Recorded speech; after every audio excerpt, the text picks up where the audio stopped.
Bonjour à tous, bonjour messieurs. Donc nous, aujourd'hui, euh, abordons un cas un peu particulier, une personnalité, je dirais, du monde de la spiritualité qui a marqué son temps, hein, donc l'époque quasiment contemporaine, puisque je crois qu'elle est morte en 1981, Marthe Orba, il s'agit d'elle. Donc aujourd'hui, Franck va nous présenter donc cette problématique un petit peu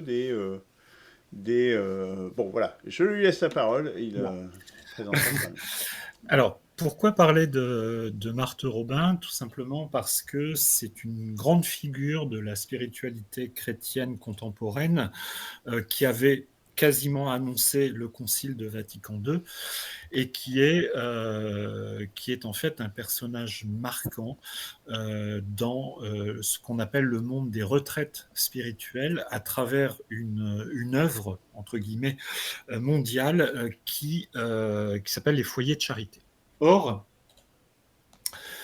l'Église s'est prononcée en faveur de son statut de vénérable, et ensuite il y a un procès de canonisation qui est en cours où actuellement, elle en est au stade d'être béatifiée.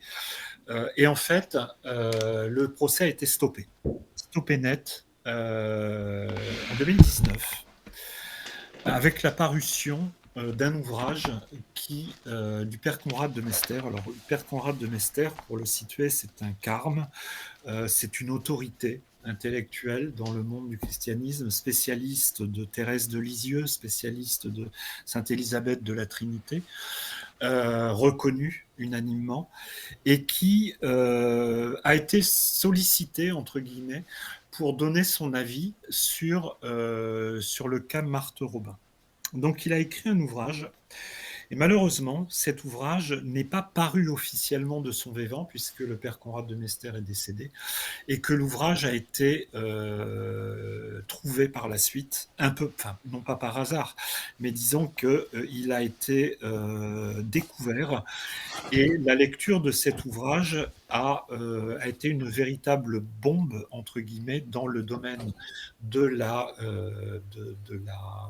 de la mystique, surtout que depuis quelque temps, quelques années, circulaient des bruits assez préoccupants sur la sincérité de l'existence mystique de Marthe Robin. Alors, avant de présenter le topo, je voudrais vous présenter les sources, parce que c'est important. Donc, les sources, il y en a quatre principales. Alors, le livre de Conrad de Mester, qui s'appelle La fraude mystique de Marthe Robin. Voilà. Un livre plus récent, extraordinaire, d'une personne avec qui j'ai entretenu une petite correspondance, qui est le docteur Elisabeth Chevassus, donc, qui a écrit Marthe Robin ou Le secret de famille. Donc c'est une chrétienne, totalement convaincue, une chrétienne, qui a travaillé sur le cas de Marthe Robin sur un plan médical. Donc elle est médecin, elle a eu accès en fait à tout le dossier, entre guillemets, médico-psychologique de Marthe Robin, et a travaillé sur les archives départementales de Châteauneuf-de-Galore, et s'est livré à une enquête familiale et a découvert en final beaucoup plus d'éléments inquiétants mis en lumière par le père Conrad de Mester, et donc elle aboutit à la même conclusion. Il y a deux autres ouvrages un petit peu anecdotiques de Louis Hubert Rémy, qui lui est décédé, qui s'appelle Marthe Robin, Le Père Finet et les foyers de charité. Alors on va s'apercevoir que le Père Finet, qui était un des pères spirituels de Marthe Robin, a été aussi accusé de dérive et de harcèlement sexuel sur les participants aux retraites, de son vivant bien évidemment. Et puis on a découvert un autre ouvrage beaucoup plus ancien qui date du vivant de Marthe Robin. C'est un ouvrage de Jean-Louis Ruchon qui s'appelle L'énigme Marthe Robin ou l'étrange dossier des stigmatisés, parce qu'en fait Marthe Robin était stigmatisée, enfin se faisait passer pour une stigmatisée. Et Jean-Louis Ruchon a mené une enquête journalistique à Châteauneuf-de-Galor. Il a rencontré Marthe Robin à l'issue on va dire, d'une certaine stratégie que je ne dévoilerai pas parce que si vous voulez lire le livre, c'est intéressant. Et en fait, sa rencontre avec Marthe Robin lui a laissé un sentiment de mal-être, de malaise et d'amertume totale. Alors, on va entrer un petit peu plus en détail sur la vie de Marthe Robin. Alors, je vais récupérer le texte. Alors, hop. Voilà. Alors, Marthe Robin, donc, telle qu'elle est présentée classiquement. Donc, c'est une mystique française qui est née en 1902 à Châteauneuf-de-Galor, dans la Drôme, et qui est décédée en février 81, toujours à Châteauneuf-de-Galor. C'est une mystique qui n'a jamais quitté le domicile familial. Alors c'est important de savoir ça parce qu'il y a certains bruits qui courent de fausses informations comme quoi elle était dans un couvent, dans un Carmel. C'est totalement faux. Elle n'a jamais quitté la ferme familiale. C'est-à-dire que toute son enfance, toute son histoire s'est passé dans le cercle familial. C'est important de savoir ça lorsqu'on va s'apercevoir finalement du drame que ça a causé sur le plan familial avec des décès, des rapports complètement euh,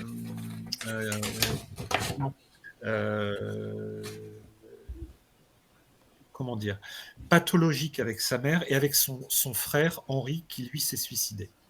Alors, sa vie et son expérience mystique. Globalement, c'est une enfance difficile qui est souvent marquée par la maladie, par la souffrance. On a certains médecins ont parlé d'une certaine forme d'encéphalopathie. À l'âge de 16 ans, elle est atteinte de cette fameuse maladie mystérieuse qui s'apparente à une encéphalopathie qui lui a laissé finalement des séquelles avec des périodes de rémission, avec des périodes de rechute marquées par des alitements, par des paralysies, par des phases d'aveuglement, de cécité qui se sont alternées selon de grandes variations d'humeur. Et donc ça oscillait entre des alitements et une vie assez limitée au niveau de ses capacités à se mouvoir. Alors malgré son état de santé, Marthe Robin a vécu une expérience mystique. Elle était très croyante, voilà, et qui a l'amené à développer une relation, enfin c'est ce qu'elle disait, très très intense avec Dieu et à recevoir des visions et des révélations. Alors, vision et révélation, c'est deux termes importants à retenir parce que c'est ça justement qui va alerter Conrad de Mester sur une possible mystification.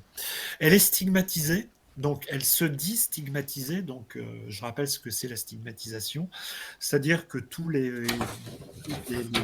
vendredis, elle revit la passion avec des saignements au niveau des paumes de la main, au niveau des pieds, au niveau du côté. La couronne d'épines, en fait, elle va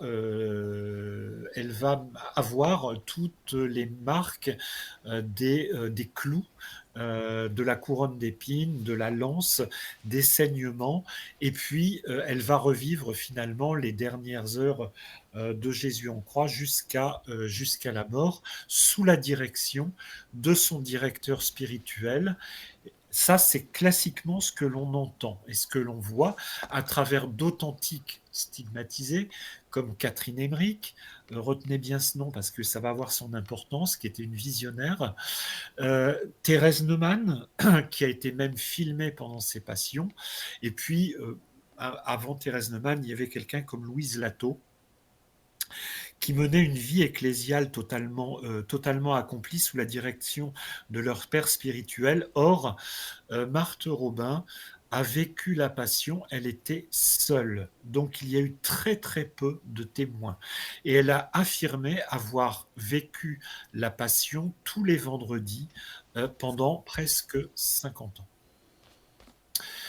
Donc, elle était stigmatisée, donc elle avait reçu les stigmates de la Passion de Jésus-Christ, et à l'époque, elle vit ces épisodes de souffrance et de douleur chaque week-end, et donc elle s'associait finalement aux souffrances de Jésus sur la croix. Alors, elle est considérée comme une figure spirituelle importante en France et même majeure dans le monde, qui a attiré des milliers et des milliers de visiteurs chez elle qui ont défilé à Châteauneuf-de-Galorre jusqu'à squatter quasiment sa maison et en faire le centre véritablement de toute la vie familiale de Châteauneuf-de-Galorre, de cette ferme qui était légèrement à l'écart.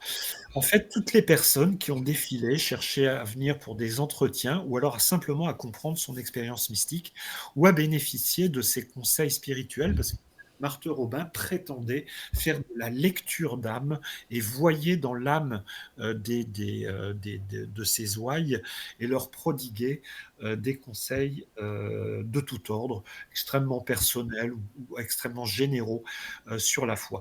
Donc elle a été alors, elle n'est pas vraiment béatifiée, elle est en voie de béatification depuis 2014, c'est le pape François qui l'a proposé, mais déjà, dans l'esprit de beaucoup de catholiques, elle est considérée comme une sainte. Alors, il faut savoir que, en réalité, son procès de béatification actuellement est bloqué.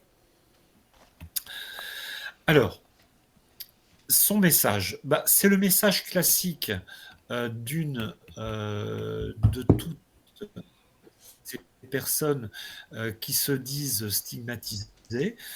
Alors, attendez, hop. Donc, excusez-moi, je fais défiler. Alors.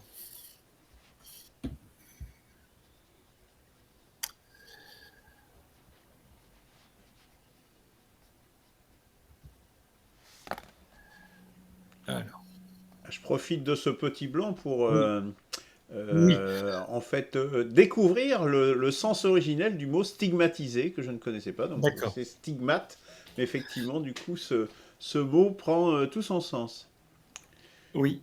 Alors Marthe Robin donc a laissé son message, c'était un message qui a inspiré de nombreuses personnes pour vivre une foi de prière essentiellement et de charité.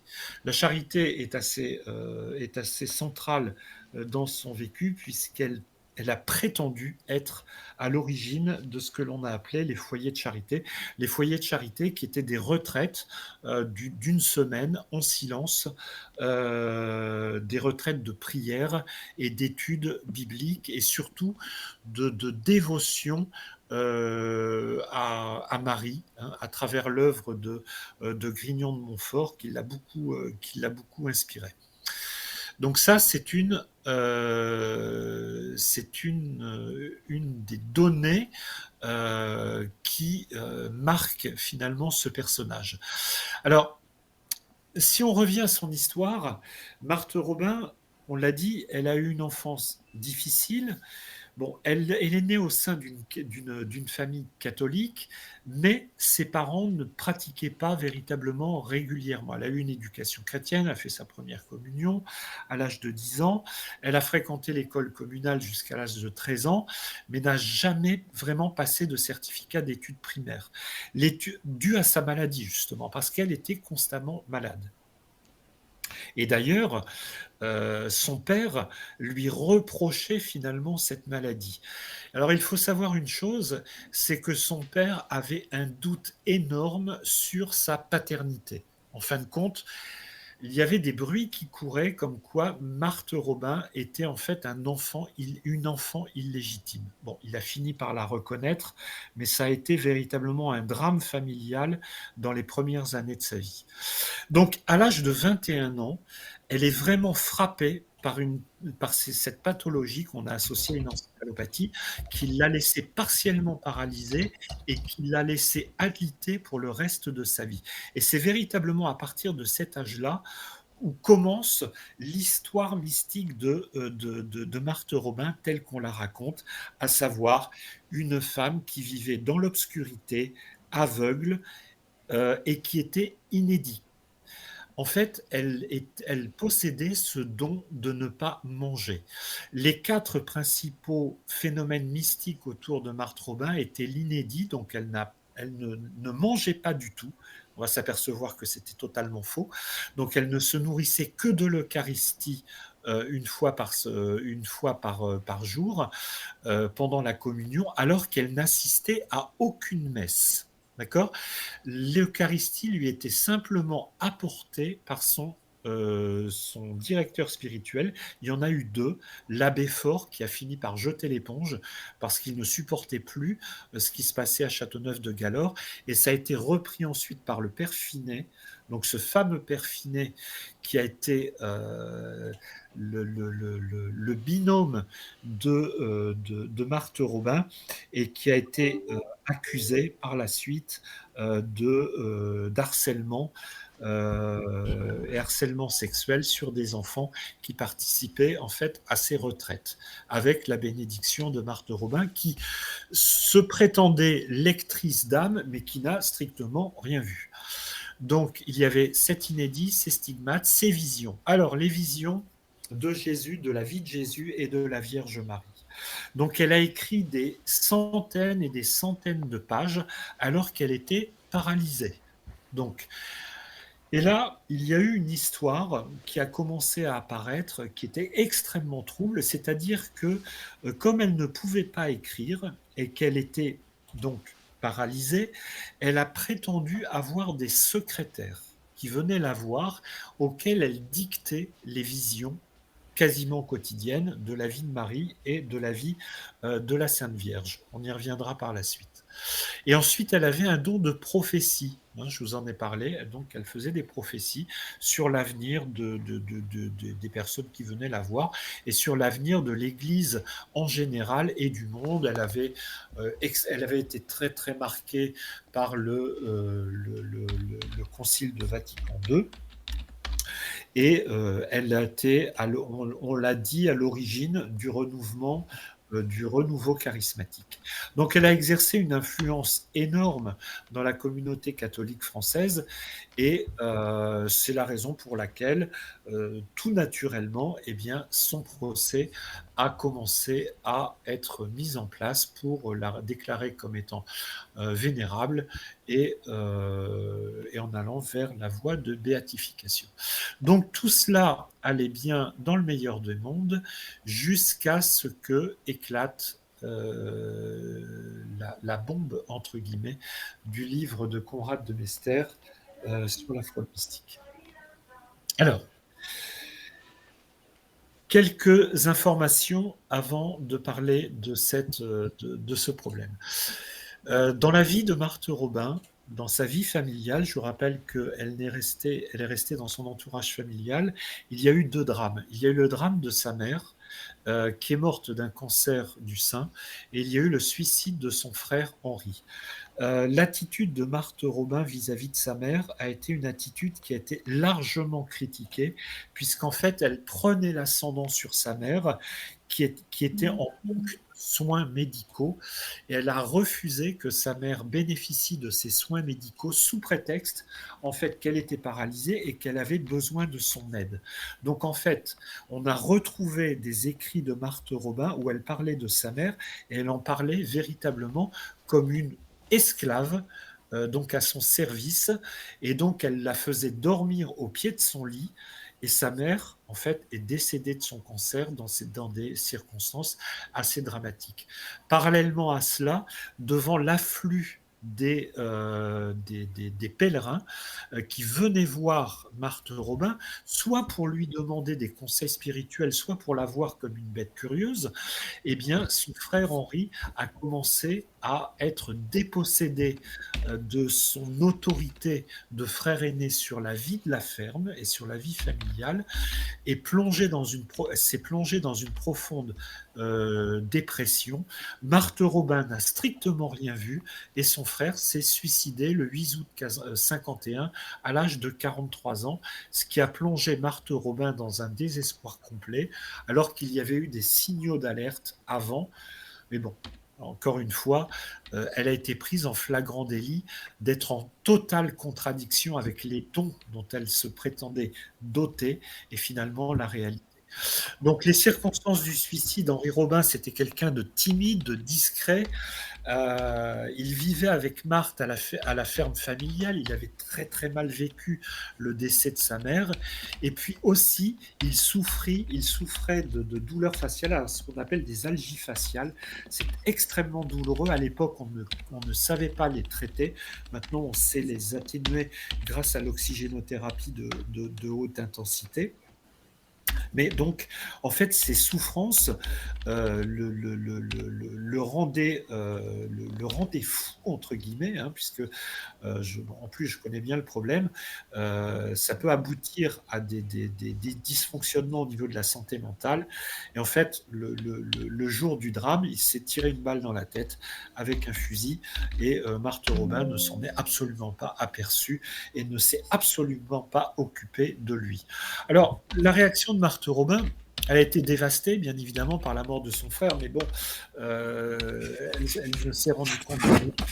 Et donc là, elle s'est mise à culpabiliser et elle s'est mise à angoisser en se demandant ce qu'elle aurait pu faire pour le sauver. Mais bon, c'était totalement, totalement trop tard. Et là, curieusement, elle a reçu un message de la Sainte Vierge lui disant que elle pouvait être réconfortée et que Dieu avait accordé la miséricorde à son frère et que Dieu lui avait donné l'espérance que son frère soit sauvé.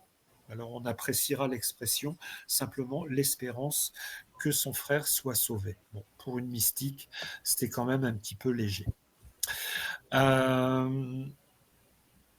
Alors, la dévotion de Marthe Robin, c'était une dévotion essentiellement mariale, Marie médiatrice de toute grâce. Bon, je passe les détails, si vous pourrez vous intéresser. Il y avait un tableau de Marie qu'elle considérait comme étant un don et qu'elle livrait, entre guillemets, à la dévotion de beaucoup de ses ouailles. Marthe Robin, elle voyait en Marie médiatrice un rôle important dans la vie de son ministère, une source d'inspiration et de guidance, et elle cherchait à imiter ses vertus par son exemple. Donc, ce qu'elle disait, Marie, Mère de Dieu, Marie, Reine d'amour, participe à la médiation du Christ et à toutes les grâces que le Christ nous a acquises. Elle a mérité d'en devenir la distributrice. C'est-à-dire qu'en fait, Marthe Robin s'attribuait le droit d'accorder certaines modifications à la théologie la plus classique et de par son statut de mystique, finalement, voilà, se permettait d'apporter des nouveautés. C'est d'ailleurs là une des raisons pour lesquelles son premier directeur spirituel, l'abbé Faure, avait jeté l'éponge parce qu'il ne supportait plus. Alors, je voudrais en venir à ce livre de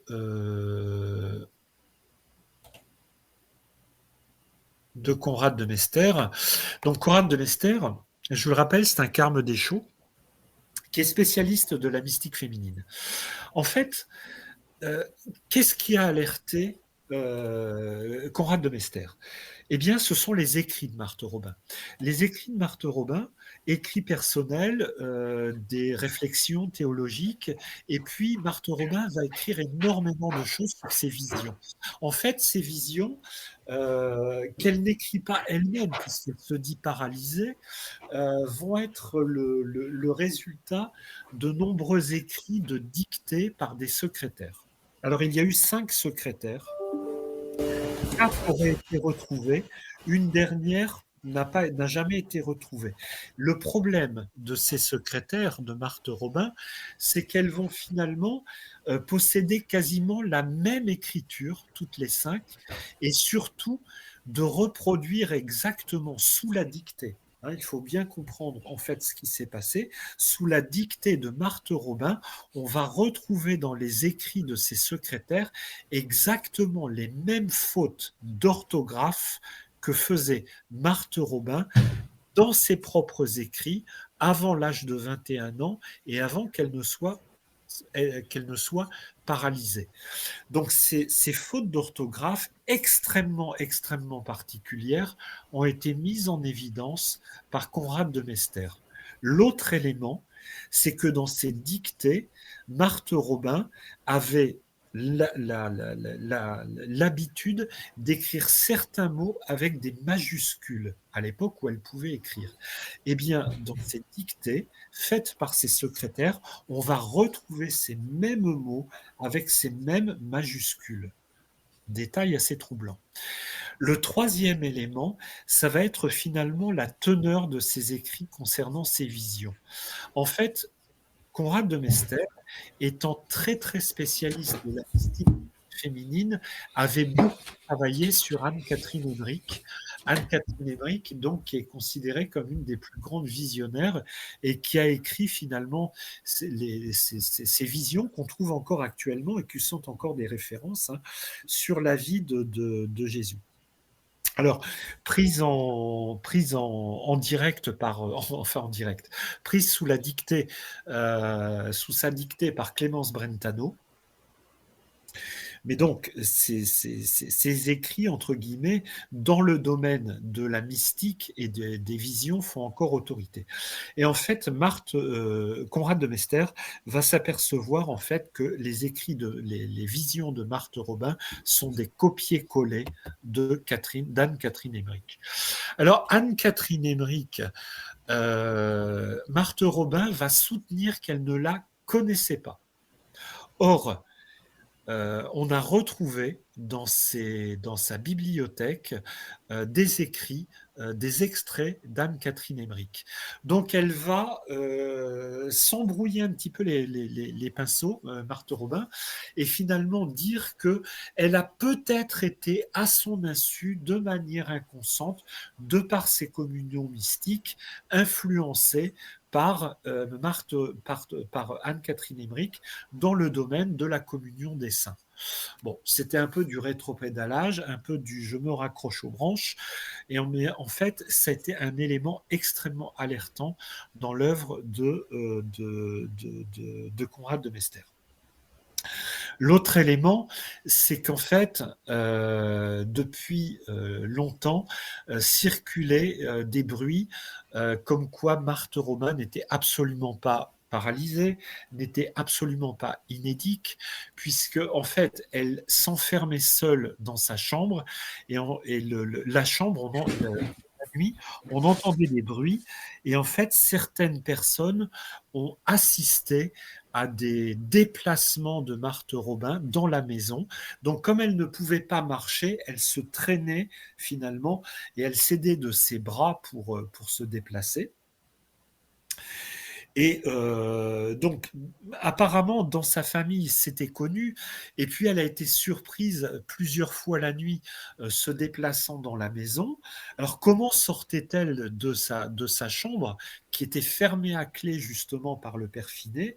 Eh bien, tout simplement par une autre porte qui était située beaucoup plus bas, avec un petit verrou qui était situé à 50 cm de hauteur et qu'elle pouvait actionner pour sortir et rentrer la nuit dans sa chambre et puis se nourrir aussi, puisque à sa mort, on a retrouvé finalement des bassines avec du méléna.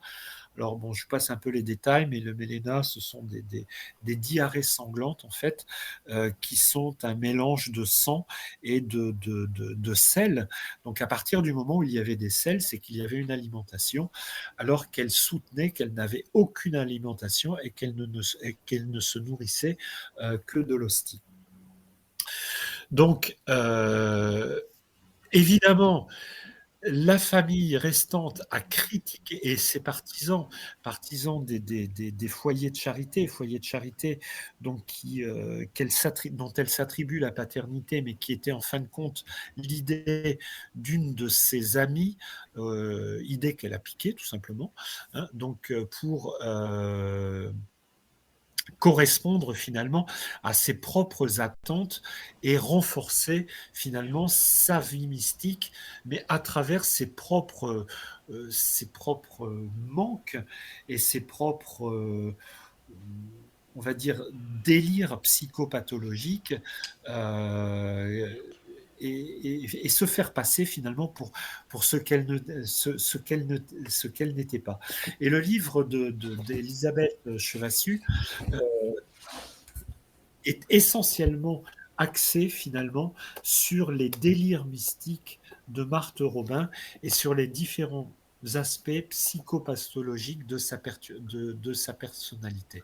En fait, ce qui s'est passé, et là je reprends ce que dit le docteur Chevassus, c'est que Marthe Robin s'est entourée de mensonges, s'est enfermée finalement dans un mensonge et a dû consolider ce mensonge finalement pour ne pas s'effondrer psychologiquement et au final perdre le contrôle de sa propre histoire. Euh, Marthe Robin a traversé des périodes d'exaltation mystique et des périodes de profonde détresse, de profonde dépression. Elle a parlé elle-même d'être tentée plusieurs fois par mettre fin à sa vie, de se suicider.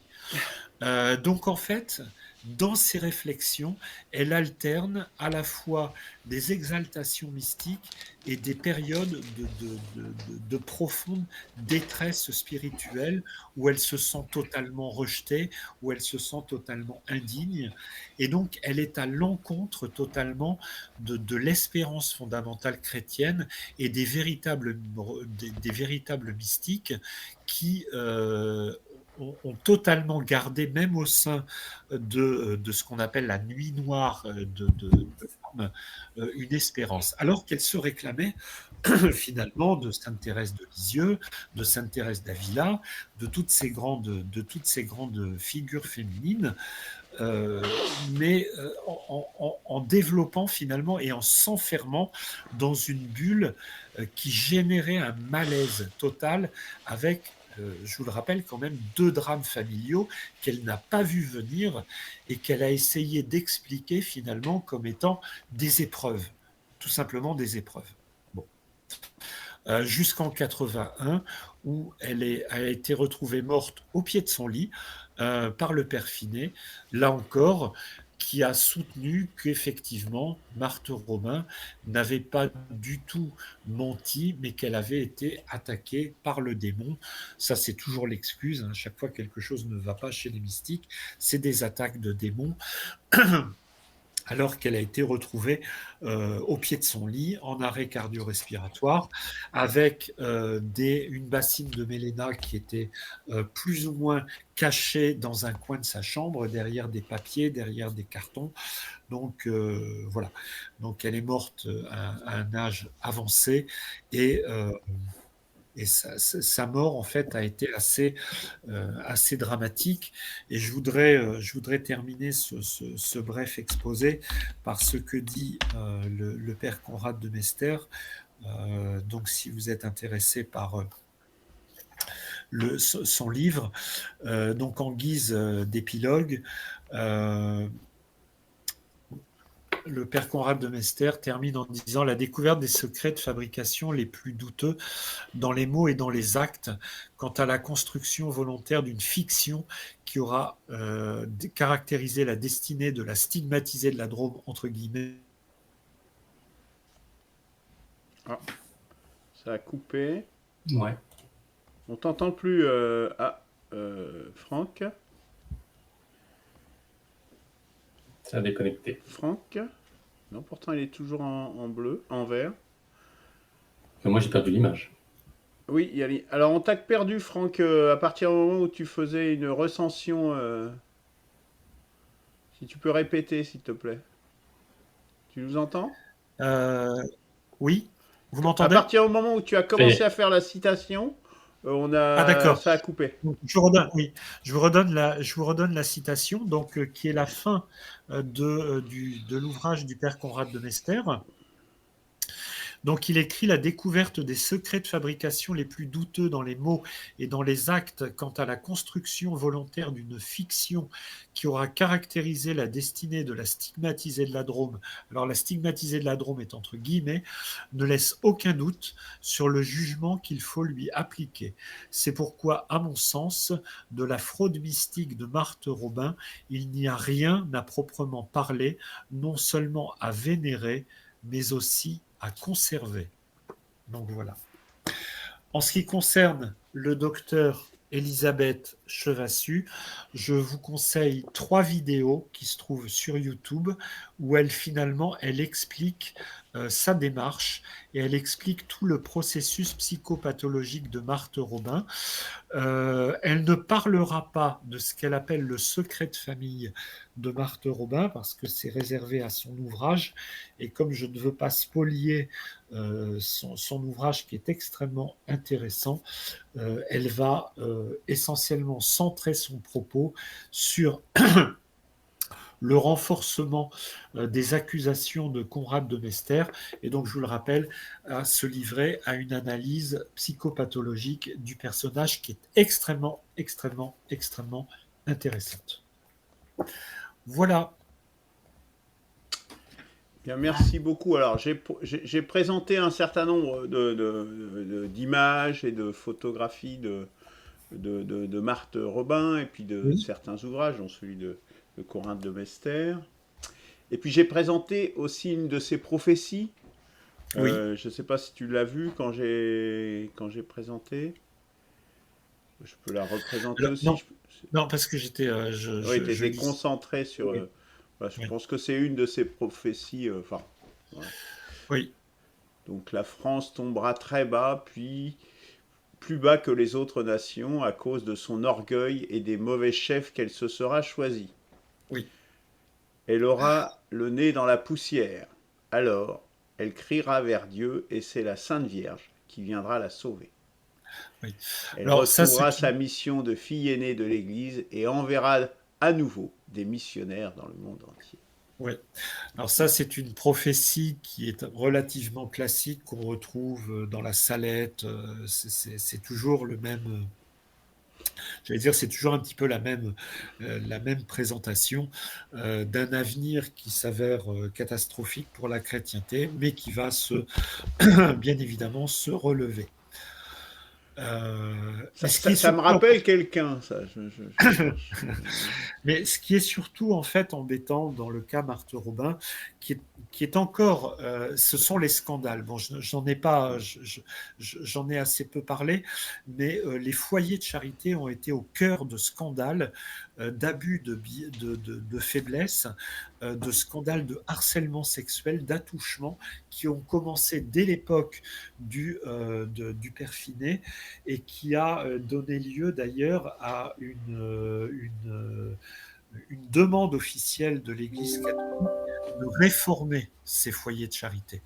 Il y en a eu 4 en particulier qui ont touché énormément de personnes et c'était essentiellement des scandales sexuels, c'est assez classique, où en fait le père Finet demandait à des jeunes retraitantes de se confesser et de mettre l'accent finalement sur leurs pensées impures, comme il le disait, de savoir s'ils se livraient à des pratiques.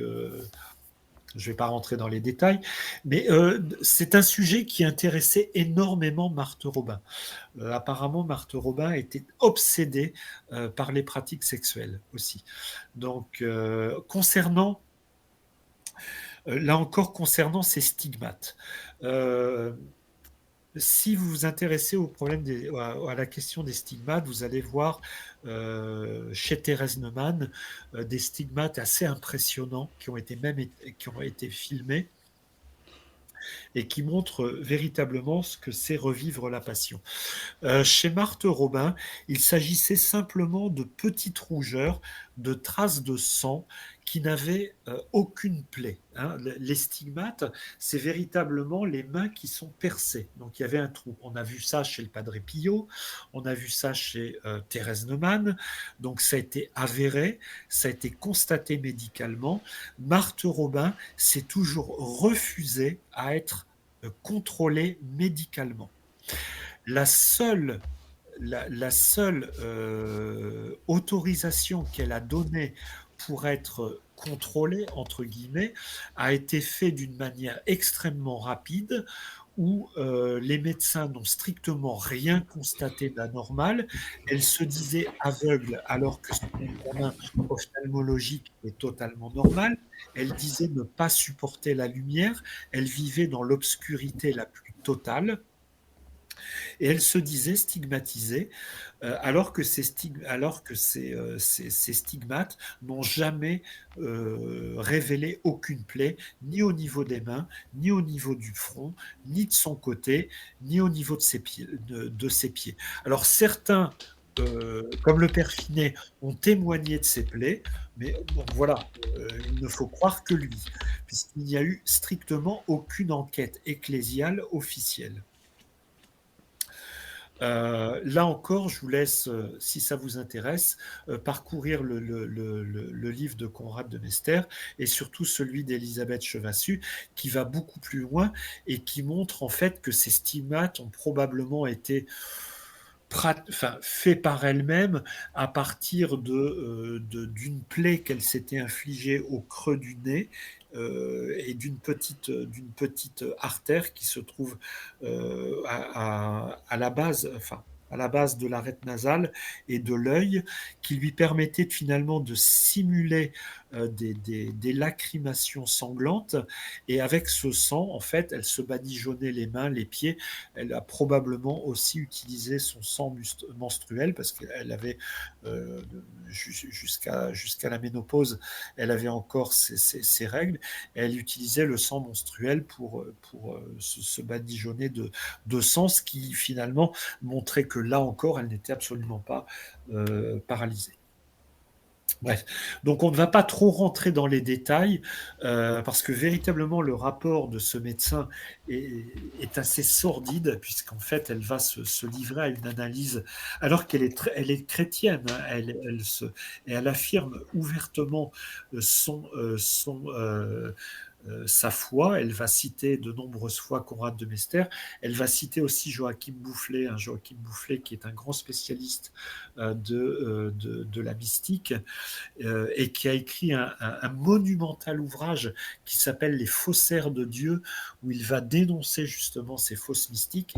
Et Joachim Boufflet va aussi écrire un livre dans la foulée de l'affaire de Conrad de Mester. Sur Marthe Robin et qui va reconnaître effectivement que tout cela n'a été qu'une fraude mise en place et en fait un mensonge pavé de bonnes intentions probablement, mais qui en fait a tourné finalement au sordide et qui a entretenu la chrétienté dans quelque chose d'assez négatif, à savoir... Franck, Oui. laisse-nous au moins une minute pour intervenir.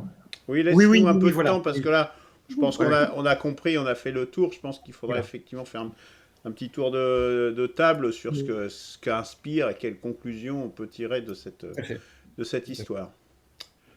Qui veut commencer? Eberhard, peut-être? Oui. Alors, moi, effectivement, des sujets qui m'intéressent beaucoup, c'est le phénomène mystique des femmes, parce que c'est par elles souvent que s'exprime par le corps, en fait, par le côté charnel des choses, la volonté de Dieu. Je travaille justement un nouveau texte qui s'appelle De la création, comment rendre grâce à Dieu, notamment le phénomène du Sacré-Cœur, hein, donc Sacré-Cœur, mais il y avait déjà une certaine Mechtilde qui elle aussi avait aussi été en relation avec le Sacré-Cœur. Et ensuite, évidemment, la fameuse Marguerite Marie. Et là, c'est plutôt le côté douloureux, en fait. C'est le christianisme, je vous donne déjà quelques éléments de mon texte que je suis en train d'écrire. C'est le christianisme qui est de plus en plus dévoyé. Et ces femmes-là ressentent dans leur corps qu'il y a souffrance au niveau de la chrétienté en général. Et tout cela se continue avec des figures comme, je ne me rappelle plus le prénom pour le phénomène de la salette que tu as abordé rapidement. C'est Mélanie Calva. Ah oui, Ménali Calva. Et ensuite, le phénomène Fatima aussi, hein, le troisième secret de Fatima, il y a Barneria. Donc, tout cela, effectivement, ce sont en fait des saintes ou pas, qui se trouvent beaucoup plus proches en fait, de ressentir des moments de détresse spirituelle ou alors d'être touché par le spirituel en direct. C'est ça le côté direct d'une mystique en fait, ou d'un mystique, hein, c'est de ressentir par sa chair ce qu'est Dieu. Et voilà. Alors, a priori, quand on voit Arthur Robin, après cette introduction, en fait, on lui donnerait bon Dieu sans confession. Mais on voit beaucoup effectivement, de douleur dans son regard ou de femme qui est vraiment certainement en direct. Elle a certainement des éléments mystiques, mais des mystiques qui ne sont pas reliés directement à Dieu et c'est plus relié à elle-même et sa propre douleur personnelle. Voilà. Si j'ai bien compris, on a des soupçons qu'elle ait été maltraitée sexuellement. Absolument. Voilà. Absolument. Donc c'est bien ça. D'ailleurs, Elisabeth Chevassus va voilà, je vais pas spoiler, mais effectivement, elle a probablement dû subir des sévices sexuels. Tout à fait. Bon, bah, c'était tout. Hein. De mon côté, je comprends le problème de ces femmes maltraitées. Il y a une chose que je n'avais pas dite, parce que quand on parle de Marthe Robin, on parle beaucoup des foyers de charité. Et les foyers de charité, en fait, elles s'en attribuent la paternité ou la maternité.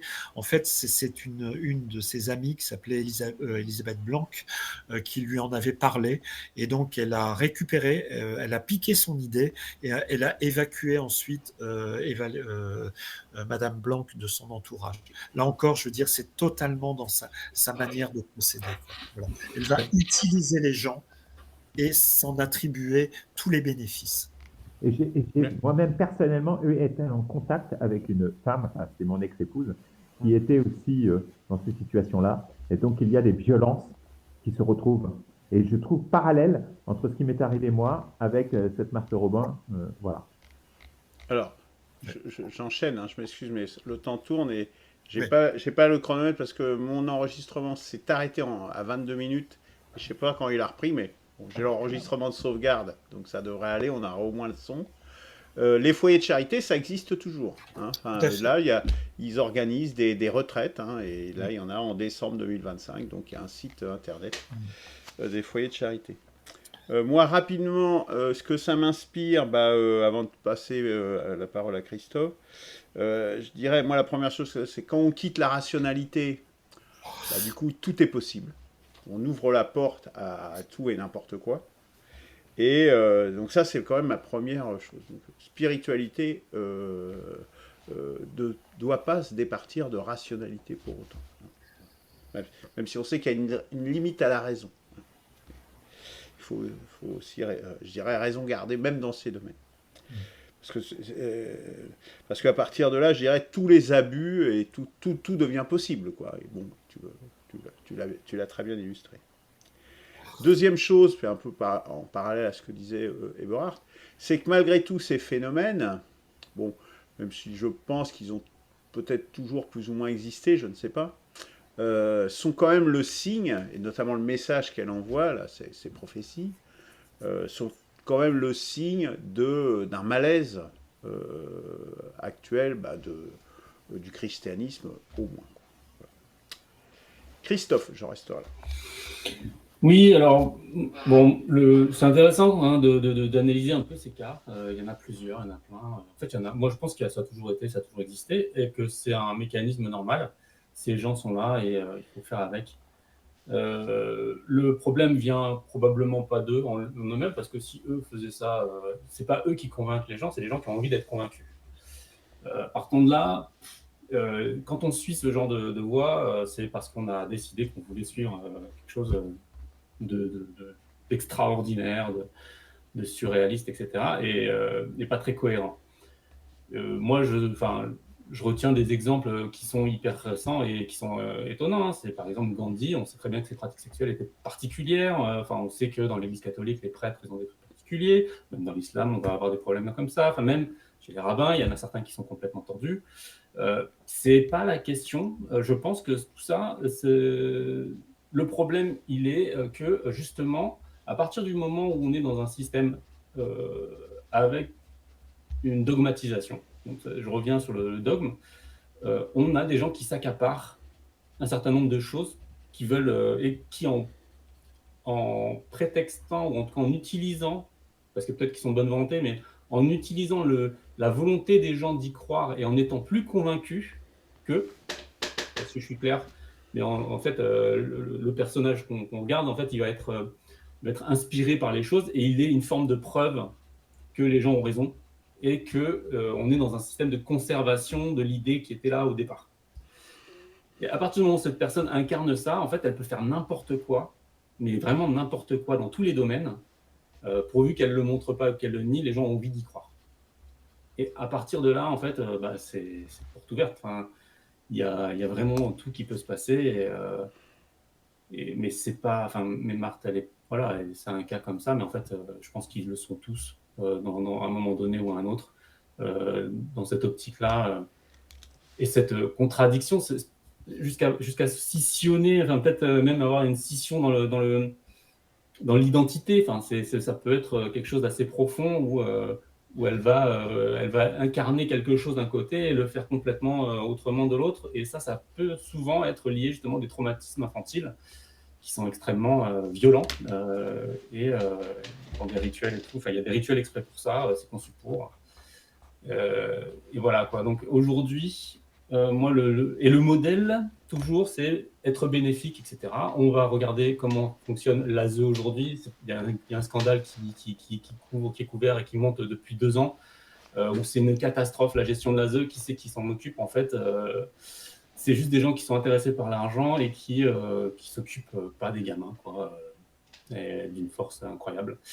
Donc c'est assez particulier. Bon, si tu veux, je peux te donner les documents. Hein. Ça sort dans les journaux. Là, il y a une émission spéciale qui a été faite par, comment elle s'appelle, Élise Lucet.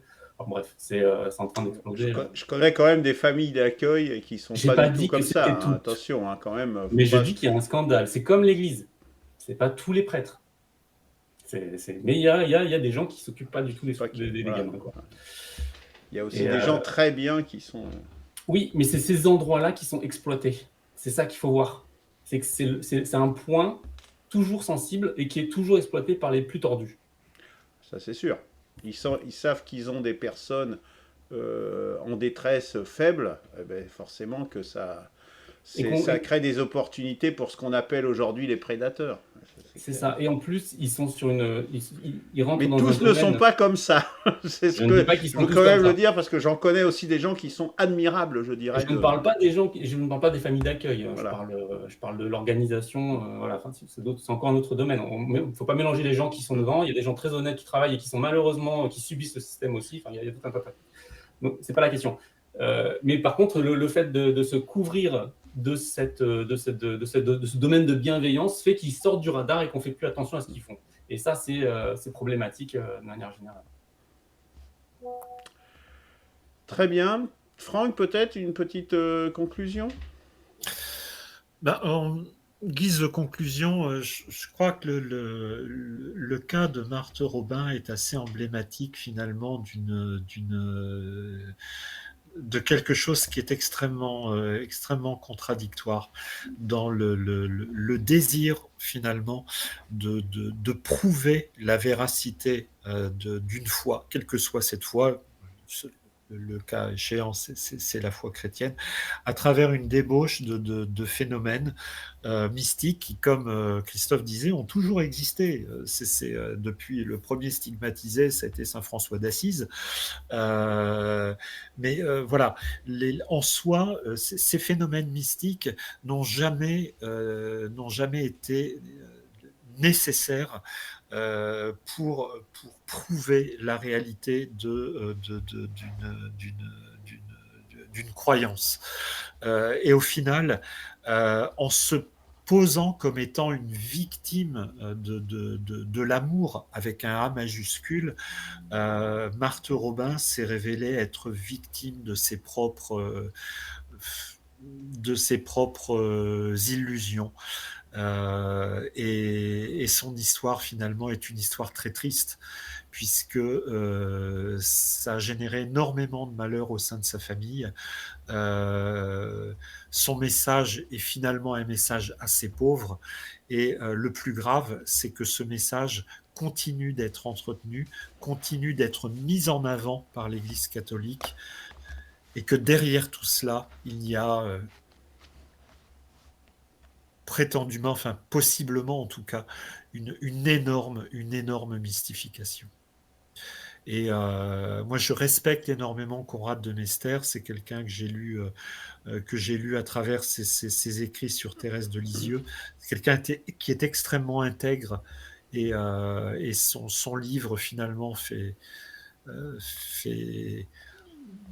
génère une grande tristesse, quoi, finalement, de cette mystique dévoyée et de cette spiritualité dévoyée au nom de